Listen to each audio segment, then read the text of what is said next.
I just got back from a conference where they had a lot of mentors, a lot of coaches, a lot of entrepreneurs, people that were really trying to up their game. And one of the keynote speakers at the event was Craig Ballantyne, and he gave us a copy of his book as well as presenting the content of his book, The Perfect Week Formula. So I took some of the concepts from the book and consolidated them down for this presentation to share with you. And I also have a couple of links at the end for you to reference his material if you want to go seek him out. So this concept here is the perfect week formula, and it's really based on the idea of how to get the most out of your week. Let me get to the next slide. All right, so the first concept that you want to understand is the curse of the golden handcuffs. And this is really the idea that you have to work first and then everything else you want to do will fit in. These are the people, and maybe this is you, where you think, okay, if I put in all my time, I do, the really tough 60 to 80-hour weeks while I'm young, then I will save enough money, put it all in my 401k. And then when I get old enough to retire, it'll be nothing but vacations and maybe living out of an RV while I drive around the country. But what ultimately ends up happening is it never happens. Like, you never get to the point where you actually are enjoying life, and then you end up just being handcuffed to work. So how do you find a way to get really productive weeks and be really productive at work while still enjoying your life along the way? One of the main concepts that you have to understand is that work expands to fill the time available for completion. So a major concept of the book is to really set some boundaries around the hours that you will work, because without these boundaries, you're always going to find something more to do. Without a boundary of clear, this is work time and this is personal time, you'll find that on your personal time, you're worrying about work. And at your work time, you're worrying about personal issues. There's an overlap, and that creates a constant low level of anxiety. And you'll also find that this leads to a higher level of burnout if you don't have these clear boundaries in place, because then it feels like you're always working and always doing some level of work, even on your personal time. So let's dig into this a little bit deeper, of working hard versus working more hours. All right, so work first, life second hinders productivity and professional growth. So they did a study, and what they found is that most people are only productive for about 4 to 5 hours a day, or a total of 20 to 25 hours a week. And this is consistent with what another study I read about the human evolution. And back in the hunter-gatherer days, people would only have to hunt and gather for about 20 to 25 hours a week. And the rest of the time was spent in their community. And it's really interesting to me to see that recent studies are showing that that's still an ideal makeup for human beings. And another interesting study that they did is that people who take more than 10 vacation days a year have a greater likelihood of receiving a bonus than people who take fewer than 10 vacation days a year. So definitely taking the time to recharge and regroup, and taking that time for yourself on some level has some level of correlation with receiving bonuses. So the first concept of, okay, so how do I create some of these boundaries and how do I find more time? One of the ideas introduced is something called the Eisenhower box. And this was originally introduced by President Eisenhower. He, obviously was president, but he was also in the military, really high up. I believe he was a general. And so what he had is this box to determine what he was going to do and when he was going to do it and what he was going to have somebody else do, and then what just didn't need to get done. So there's 4 categories in this box. There's the urgent and important, and these are the tasks you're going to do right now. There's the important but not urgent, and these are the tasks that you're going to schedule for later. They're the urgent but not important, and those are the ones that you can delegate to somebody else. They have to get done now, but they don't necessarily need to be done by you, and those are the ones that you can delegate. And then you have the neither urgent nor important, and these are the ones you can get rid of. And as you can see in the box, an example of urgent and important will be something that has to get done today, and you are the only one that can do it, such as writing an article that has to come from your head and has to come from your knowledge. So The ones that you can schedule to do later would be something like exercise. Exercise is very important, and it doesn't mean that it necessarily has to happen right at this moment. Calling family and friends, also very important, but something that can be scheduled. Things, example of things that can be delegated, so you never have to do them, you give them to somebody else, is, scheduling interviews, booking flights, maybe approving comments in Facebook. Those things can be delegated, and examples of things that can be deleted would be watching television, checking social media, sorting through junk mail, things like that. So this is one idea to help you put some framework and boxes around what is important for you to do and what potentially you can delegate or eliminate. Another concept outlined in the book is something called the Billionaire Time Matrix. This breaks the matrix. The matrix is broken up into 4 questions. And the first question is, what do you hate doing? And the real thing is there a way to eliminate or delegate this from your life? So let's say morning calls, that could be something that you could delegate to somebody else. And then you've saved yourself 2 hours, but not just saved yourself 2 hours, you've saved yourself 2 hours that were draining for you because you actually hate doing them. So those, if something is really draining for you and you don't like it, and it can be delegated, that's a high contender to delegate. The second question is, what should you stop doing? So these are the ones that just aren't a really good use of your time.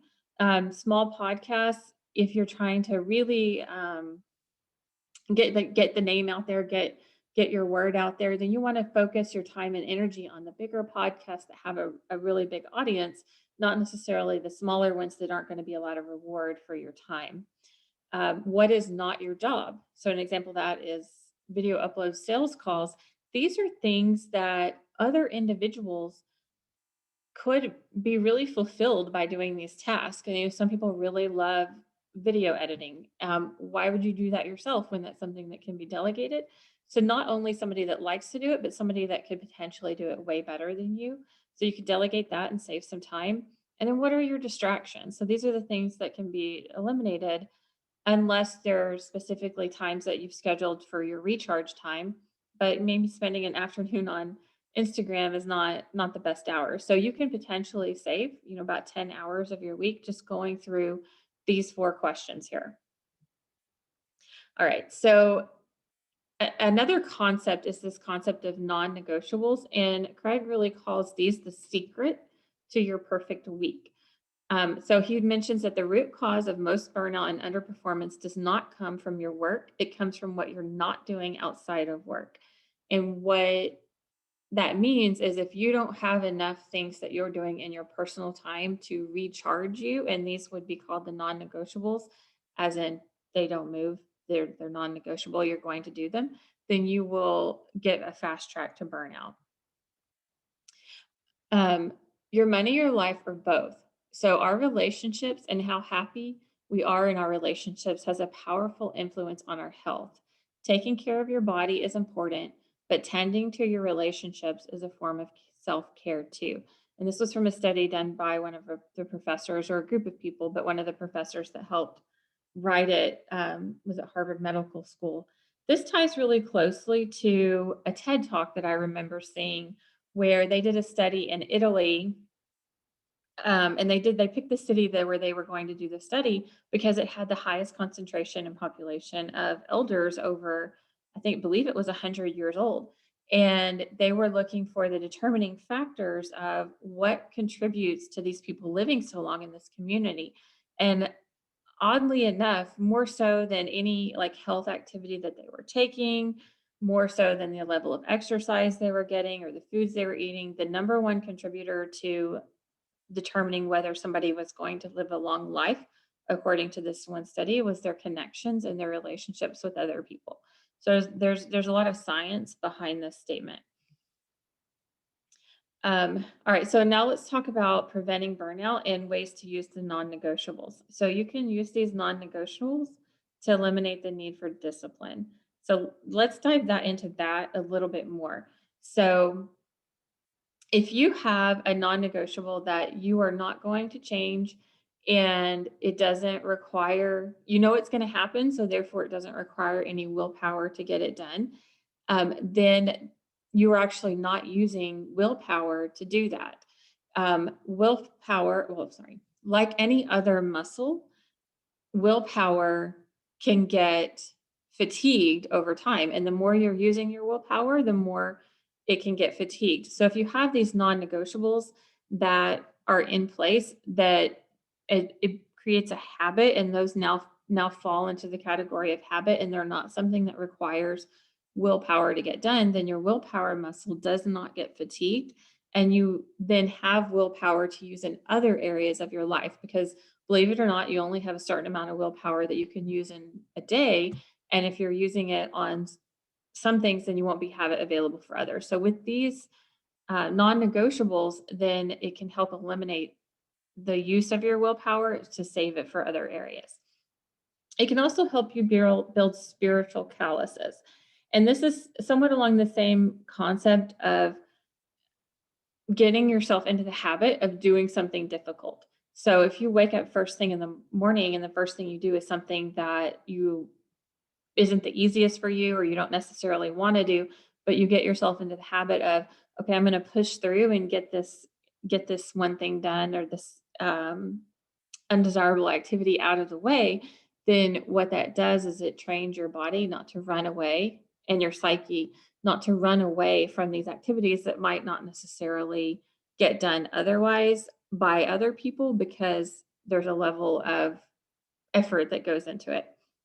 And then the last thing is they can help provide bumpers to keep your life out of the gutter. So these are um, time constraints on either end, so to speak, of work. So you have like a non-negotiable at the beginning of the day and a non-negotiable at the end. And so if those are non-negotiable and they're going to happen, then the work has to happen in the middle of those. And what that does is it can keep you from just letting work take over every area of your life. Another aspect that he mentions that's really helpful for helping the non-negotiable stick is having accountability. A lot of people will end up just deciding to use a coach for accountability, and if that is something that you want to do, if coaches are something that are really interesting to you, then he has some categories of what would make a good coach.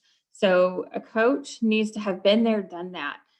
It's going to be really hard for someone to take you down a path that they have not gone themselves.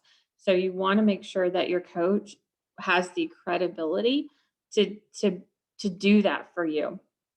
It's also very helpful if they share your morals and ethics. You'll find a greater camaraderie in those situations.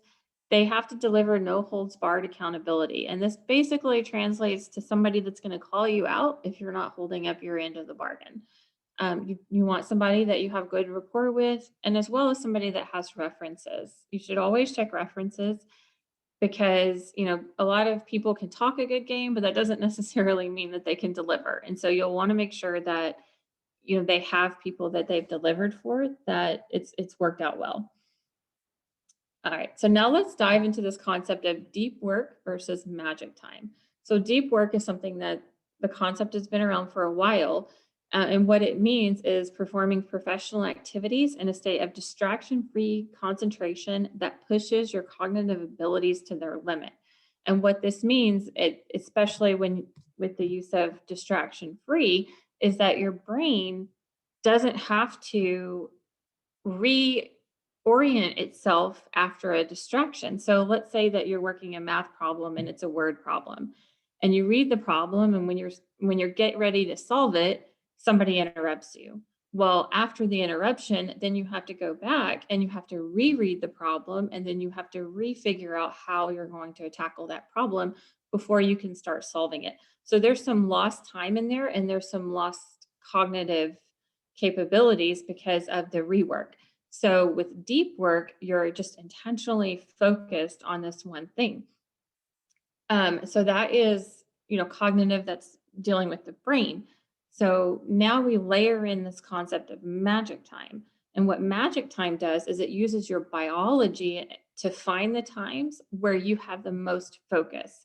So it's not just about creating an environmental situation where you don't have distractions. It's also about embracing what times in your biology are going to allow you to focus the best. And so The key to magic time is this is when you should do your most demanding work because it's the time when you're in the best situation as far as your biology and cognitive capabilities goes. All right, so here's some tips once you do identify that magic time. And the suggestion that he gives in the book and in his presentation is to set your alarm for every 20 minutes and for 3 days. Make a note of what you were doing when your alarm goes off. And you'll start to see a pattern emerge of when this magic time is. And so then you'll know when, for you, what that target for work should be.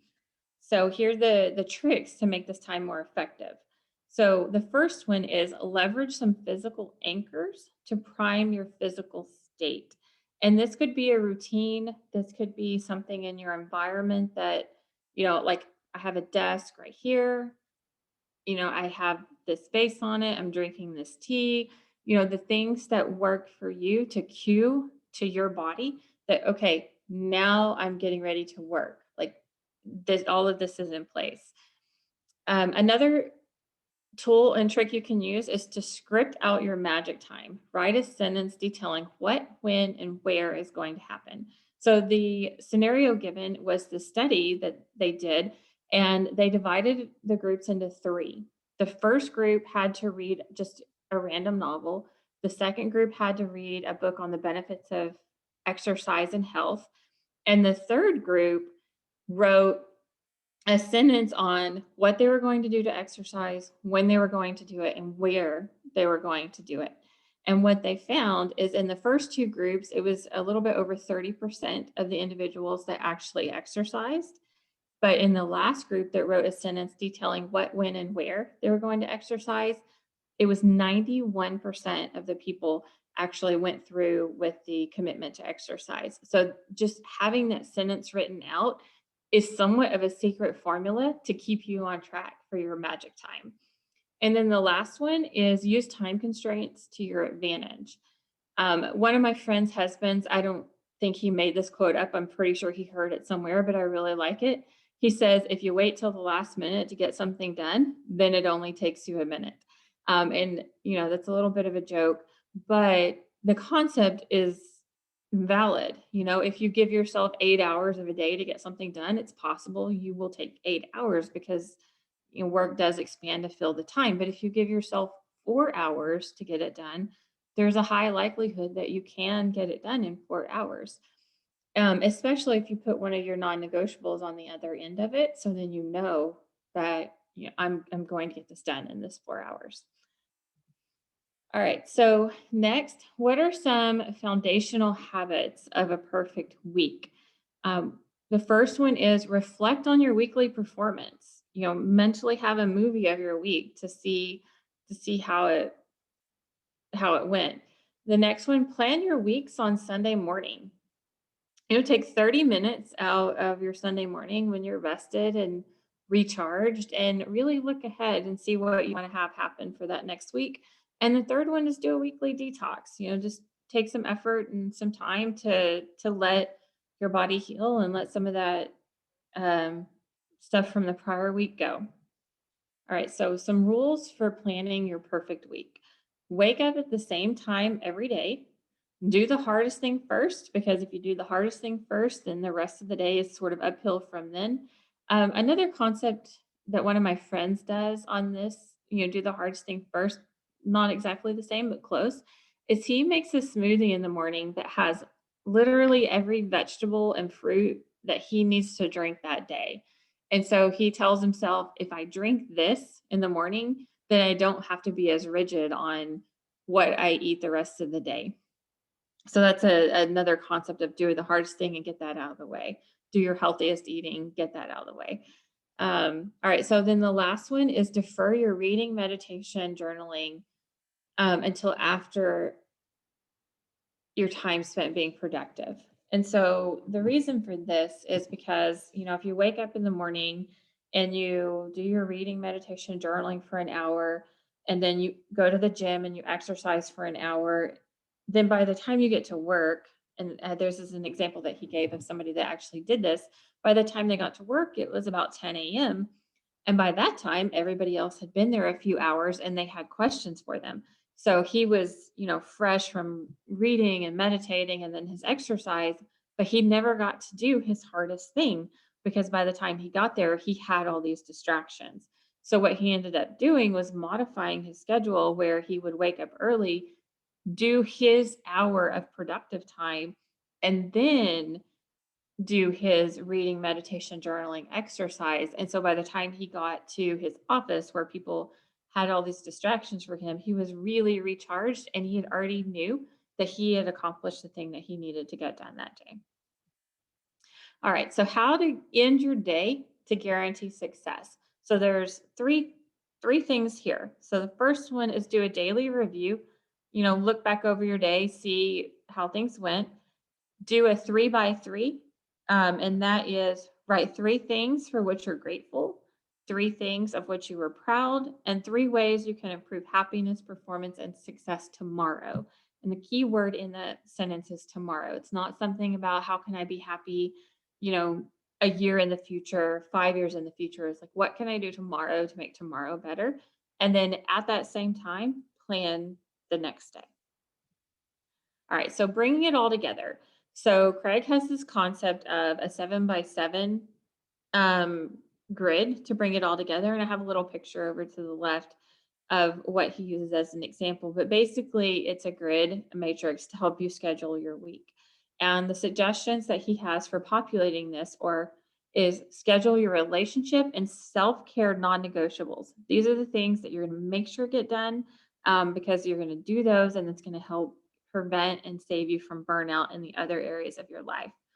Schedule your productivity routines, schedule in your deep work, and then last, schedule your other work and everything else around that. And so what this does is this prioritizes the most important to the things that are the less important.